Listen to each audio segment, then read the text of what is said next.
Hi, I'm Mona Chattel, and you're listening to On the Pulse, a podcast from the Johns Hopkins School of Nursing. On this podcast, we take a deep dive into the experiences of frontline providers and researchers.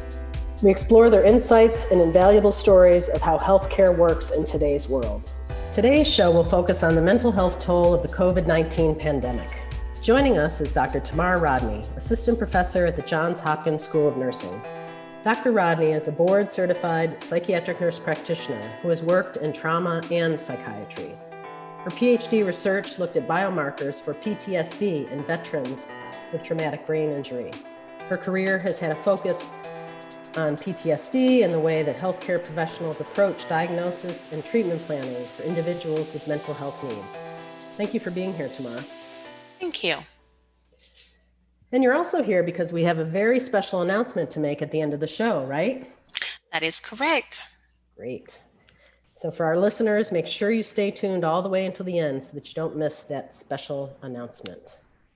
All right, but first, let's discuss mental health and COVID-19. Tamar, overall, what has been the status of mental health in America during the COVID-19 pandemic? That's a great question, Mona. And I think it's the answer to that is twofold. On one hand, we're having more awareness because we're having more discussions about how mental health is affected. And it presents an opportunity for us to be more proactive and be sensitive towards each other. But on the other hand, there is a recognition that this experience, COVID-19, has been very difficult because we are going through something which we've never faced before. So it's an unknown experience.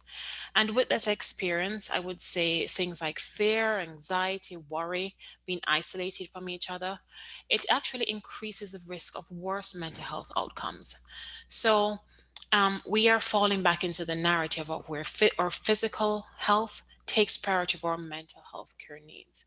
But I don't want it to be viewed just as negative, while yes, we'll acknowledge that things have worsened, but it also presents us an opportunity for us to do better.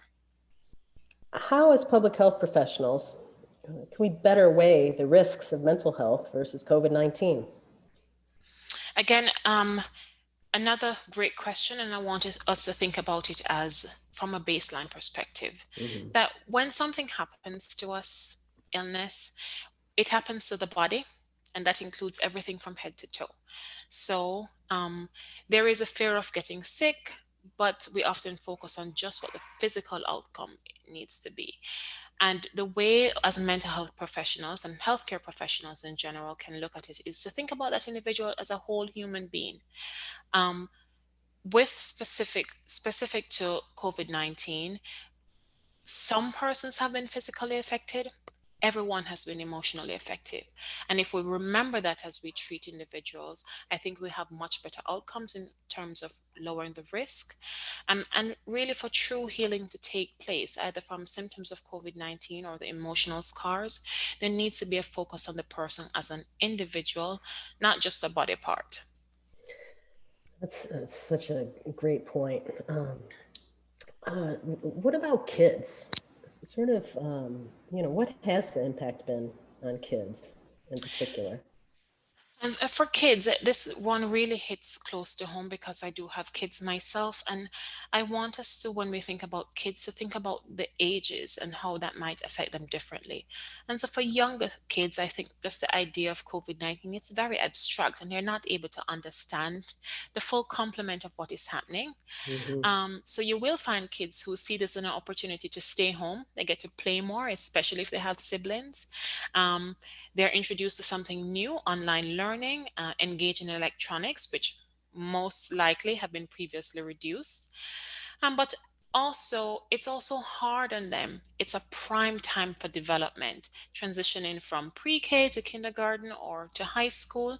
And in the year plus that they have been home, they've been missing out on multiple milestones which are important to them and time with their friends. So we've seen missed graduations, missed proms, and social interactions which they thrive on. So I want us as individual family members to be mindful when we see changes in kids' behavior that just from the mere fact of the change in their routine, this might be a contributing factor in them changing their behavior in a negative stance. But on a very hopeful note, kids are very resilient and they're Yeah. very adaptable. So we have seen them adapt to things like drive-by graduation, drive-by birthdays, Zoom birthdays, and engaging more in social media to maintain connections. So kids can recover. Kids are resilient, as you said.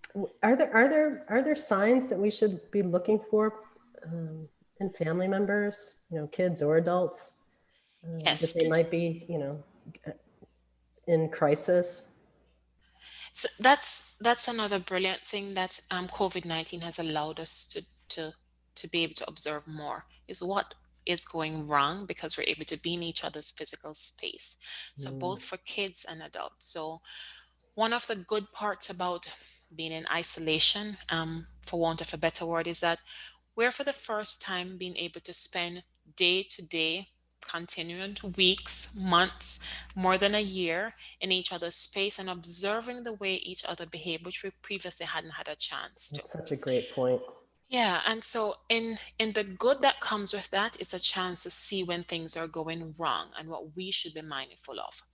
So unfortunately, things like mental health issues, anxiety, depression, it doesn't come with a label.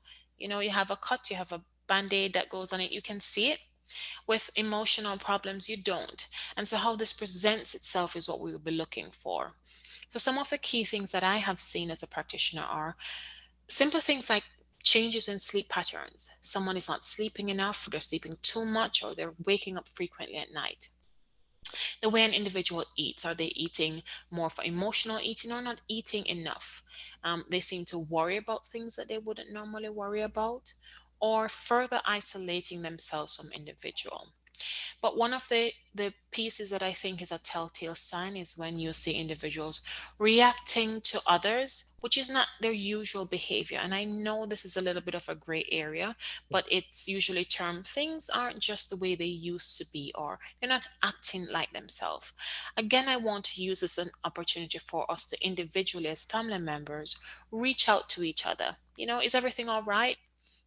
Can I do anything? And you might not be able to solve all the issues that they're going through, but just being present for them and telling them, reassuring them that they're there, starts that conversation for that individual to get the help they need. Mm. So really, there is, you know, like you said, we are spending so much time with our family members. We are able to see some change in behavior, and some of these reactions, fear, anxiety, um, about COVID-19, is normal. But as you say, when it impacts or makes some changes, like in sleep and eating and other activities, then that's when we need to, maybe be a little more concerned. That's correct. And I would extend that actually to say that all emotions are natural and it's normal. It's normal for us to feel sad. It's normal for us to be fearful. And give yourself permission to feel that way. And also give yourself enough time to process these emotions. What I will say is that don't put a time limit on how long you should experience this because we all process things differently. The only time I would say it's time to act is when those behaviors are preventing you from doing your day to day activities. You're not sleeping well enough, you're missing work, you're missing school, you're not able to socially engage with other individuals. Then you know that it's no longer a health reaction. And that is the time that we should be saying, maybe we should be seeking help to address this reaction to those emotions. So in that help, you're speaking about professional help at this point. Would the person reach out to their psychiatric nurse practitioner, their primary care? What advice do you have on that? That's great. And I want us to say, seeking help is actually a very empowering thing. It's a very strong thing to make that decision to say, I need help. Um, Reaching out to anyone. So let's not put it in a box first.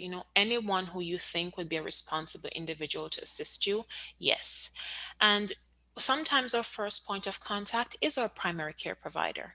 And if we're lucky enough to be engaged previously with a psych mental health nurse practitioner or psychiatrist, absolutely.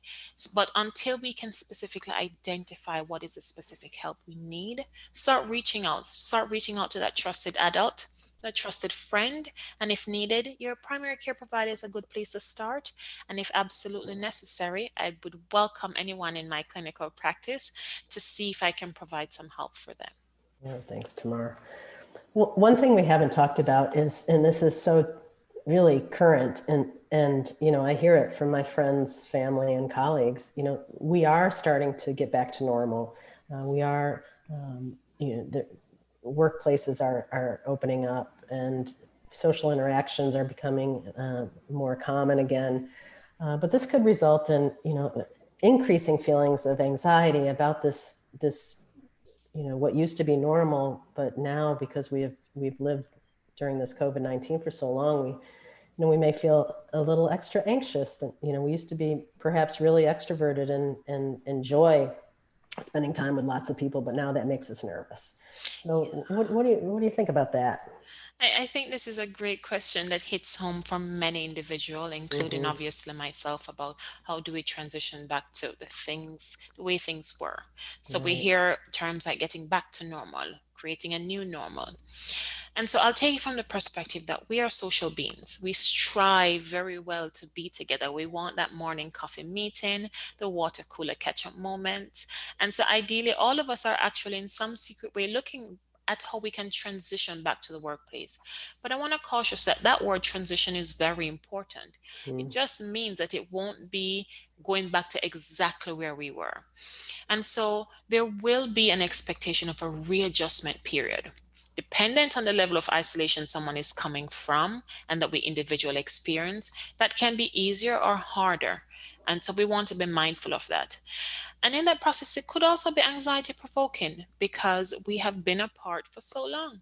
We might not know or feel comfortable getting really close to someone else, breathing their air.